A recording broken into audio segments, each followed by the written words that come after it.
오늘 우리에게 주신 하나님의 말씀은 시편 119편 65절로부터 80절입니다. 함께 보도록 하겠습니다. 여호와여, 주의 말씀대로 주의 종을 선대하셨나이다. 내가 주의 계명들을 믿었사오니 좋은 명철과 지식을 내게 가르치소서. 고난 당하기 전에는 내가 그릇 행하였더니 이제는 주의 말씀을 지키나이다. 주는 선하사 선을 행하시오니 주의 율례들로 나를 가르치소서. 교만한 자들이 거짓을 지어 나를 치려하였사오나 나는 전심으로 주의 법도들을 지키리이다. 그들의 마음은 살려서 기름덩이 같으나 나는 주의 법을 즐거워하나이다. 고난당하는 것이 내게 유익이라. 이로 말미암아 내가 주의 율례들을 배우게 되었나이다. 주의 입의 법이 내게는 천청 금은보다 좋으니이다. 주의 손이 나를 만들고 세우셨사오니 내가 깨달아 주의 계명들을 배우게 하소서. 주를 경외하는 자들이 나를 보고 기뻐하는 것은 내가 주의 말씀을 바라는 까닭이니이다. 여호와여, 내가 알거니와 주의 심판은 의로우시고 주께서 나를 괴롭게 하심은 성실하심 때문이니이다. 구하오니 주의 종에게 하신 말씀대로 주의 인자하심이 나의 위안이 되게 하시며 주의 긍휼히 여기심이 내게 임하사 내가 살게 하소서. 주의 법은 나의 즐거움이니이다.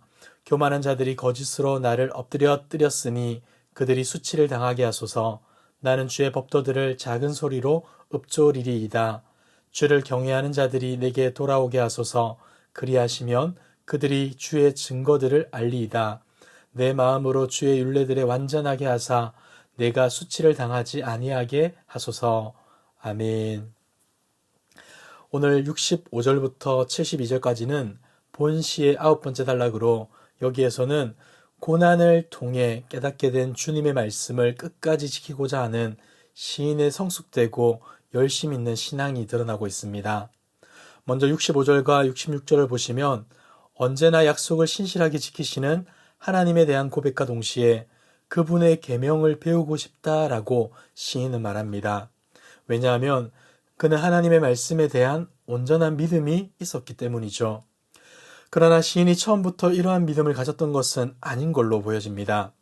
67절을 보시면 그는 한때 분별력과 지식이 없어서 잘못된 길을 걸었다라고 말하고 있는데 그 가운데에서 하나님이 허락하신 고난을 경험하게 되고 하나님이 허락하신 고난은 시인의 삶에 고통과 어려움을 준 것은 사실이었지만 결국은 그의 마음을 움직였고 그의 삶을 변화시켰던 것입니다. 고난받기 전에 높아진 그의 마음은 겸손하게 되었고 고난받기 전에 불순종했던 그의 모습은 주님의 말씀을 지키게 되는 모습으로 변하게 되었던 것이죠. 분명 고난은 아프고 힘이 듭니다. 그럼에도 불구하고 그릇된 길로 가는 자기 백성에게 허락하신 하나님의 고난은 결국 이러한 고백으로 나타나게 되는 것입니다. 68절을 세번역 성경으로 보시면 이렇게 시작합니다.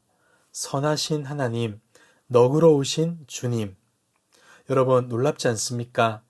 자신에게 고난을 허락한 이에게 어떻게 이러한 호칭을 사용할 수 있겠습니까? 그런데 시인은 고난을 통해 변화를 경험하고 하나님의 본심을 알았기에 이렇게 고백할 수 있었던 것입니다. 그러면서 주님의 율법을 가르쳐 달라고까지 간구하는 것이죠. 69절에서는 악인들이 거짓으로 모함할지라도 자신은 하나님의 말씀을 지키겠다고 맹세합니다. 악인들의 거짓에 거짓으로 반응하지 않고 진리의 말씀을 따라 사는 삶을 살아가겠다는 것이죠.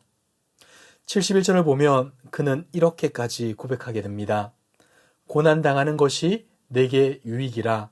이로 말미암아 내가 주의 율례들을 배우게 되었나이다. 아멘.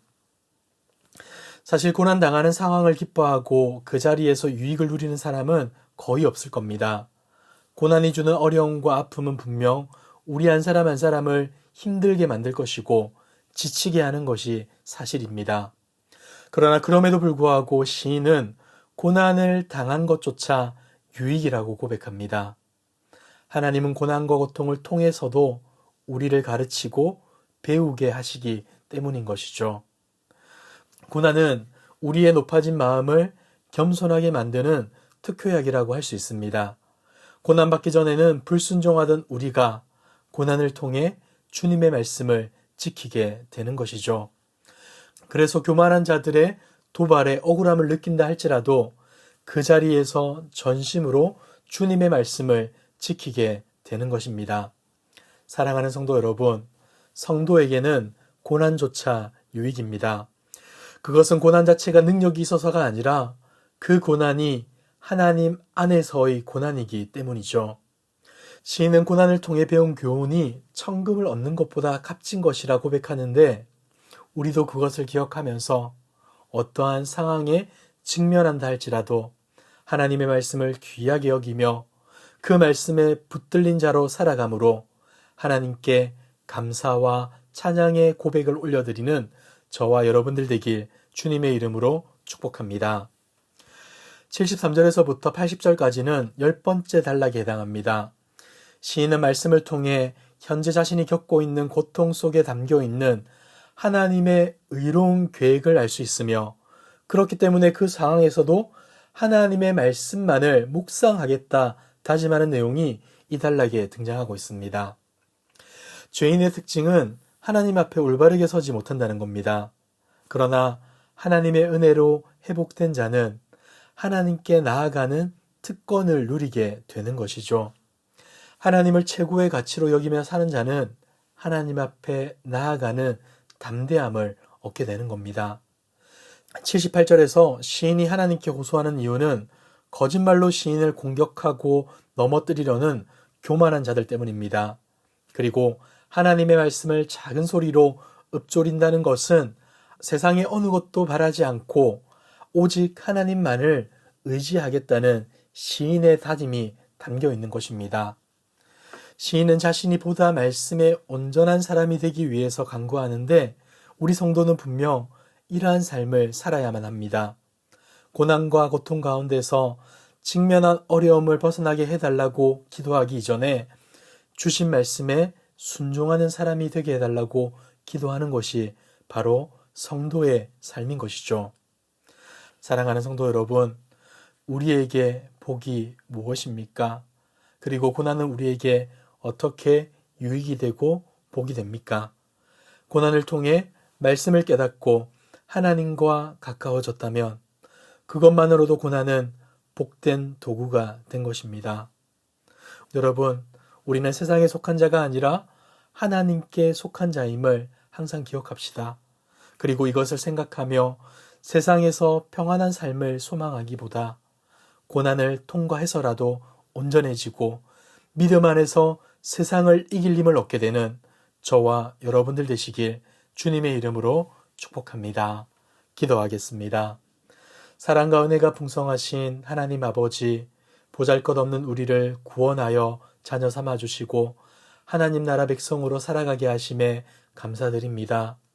오늘 말씀을 통해 우리의 삶에 고난과 고통이 없을 수 없음을 보게 됩니다. 힘들고 어려운 때가 우리에게 다가오더라도 믿음으로 그 시간을 잘 견뎌내게 하시고 그 과정과 결과에 원망과 불평으로 반응하기보다 하나님을 더욱 깊이 알게 되어 그 또한 제게 유익입니다 라고 고백할 수 있는 우리 모두 될 수 있도록 인도하여 주시옵소서. 그리하여 우리의 모든 삶이 주님이 주시는 참된 복을 드러내며 증거하는 은혜의 발걸음 될 수 있도록 도와 주시옵소서. 이 모든 말씀 예수님의 이름으로 기도드립니다. 아멘. 이 시간 기도하실 때 주신 말씀을 붙들고 기도하시고 주간 기도 제목을 따라서 훈련과 교육을 위해 기도하겠습니다.